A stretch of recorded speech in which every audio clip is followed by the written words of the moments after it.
ডাল বড়ার ঝাল বানানোর জন্য উপকরণ লাগছে আলু, ডাল বাটা, তেজপাতা, লঙ্কা, হলুদ গুঁড়ো, ধনে জিরে গুঁড়ো, টমেটো, কাঁচা লঙ্কার কুচি, পেঁয়াজ কুচি, আদা রসুন বাটা।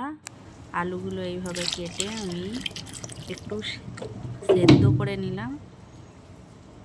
সেদ্ধ করার পর এটাকে আমি ঢাকা দিয়ে দেবো।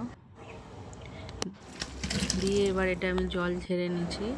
তারপর ভিজিয়ে রাখা ডালটাতে আমি কাঁচা লঙ্কা কুচি, পেঁয়াজ, সামান্য নুন, সামান্য হলুদ, একটু লঙ্কা গুঁড়ো দিয়ে এটা ভালোভাবে মিক্স করে নিলাম। তারপর কড়াইতে তেল দিয়ে ডালগুলো গোল গোল করে ছেড়ে দিলাম। এইভাবে পুরোটাই আমি দিয়ে দিলাম।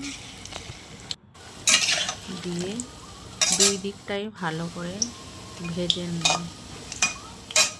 এগুলো ভাজা হয়ে এসেছে, এগুলো আমি একটা পাত্রে তুলে নিলাম। তারপর কড়াইতে আবার আলুগুলো দিয়ে সেগুলো ভালোভাবে ভেজে নিলাম। একটু হলুদ দিয়ে আলুগুলো প্রায় ভাজা হয়ে এসছে, আমি একটা পাত্রে এবার তুলে নেব এগুলো। এরপর কড়াইতে তেল, তেজপাতা, লঙ্কা, শুকনো লঙ্কা,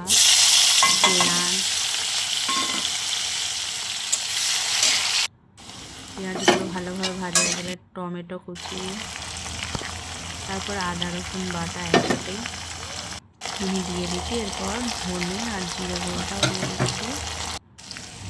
তারপর আমি দিয়ে দেবো লঙ্কা হলুদ গুঁড়ো একসাথে দিয়ে ভালো করে এটা মিশিয়ে নেবো। আর সামান্য চিনি আর খানিকটা নুন দিয়ে দেবো।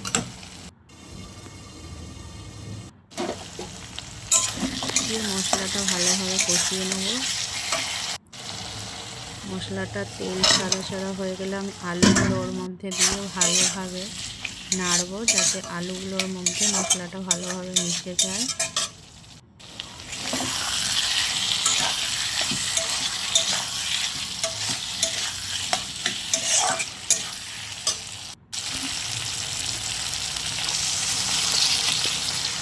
এরপর আমি এর মধ্যে জল দিয়ে দেবো।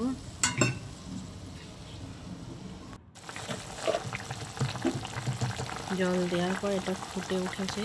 খানিকক্ষণ পর এর মধ্যে নুনটা দিয়ে দিচ্ছি, দিয়ে ঢাকা দিয়ে দিলাম।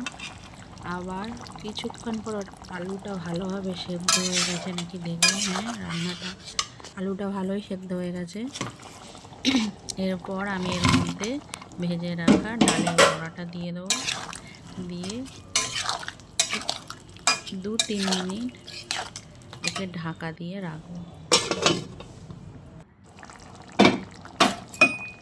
কিছুক্ষণ পর তরকারিটা আমার রান্না শেষ হয়ে গেছে।